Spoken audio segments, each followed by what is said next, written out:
संघातर्फे आज हे मोर्चा काढलेला आहे। सोबत शहीद भगतसिंग ही संघटना आहे।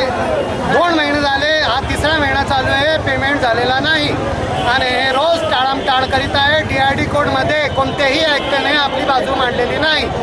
तथापि पेमेंट न मिळाल्यास आम्ही संपावर आहोत। बेमुदत सम आपला असं चालू राहील। अत्यावश्यकसाठी म्हणे 3 करोड रुपये आणलेले, 3 करोड रुपये टाकता कुठे हे सांगा आम्हाला।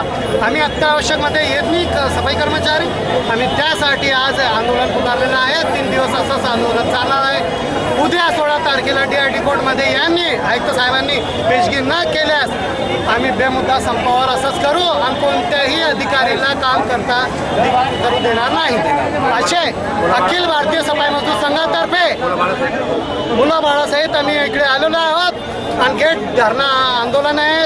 17 मजलीमध्ये एकही कामगारांना आम्ही जाऊ देणार नाही। आमचा आजच्या आज तुम्ही फैसला करा आणि पेमेंटचा विषय मांडा, तरीच आम्ही हे संप तोडू। इथं आम्ही संप तोडणार नाही। जय हिंद, जय महाराष्ट्र।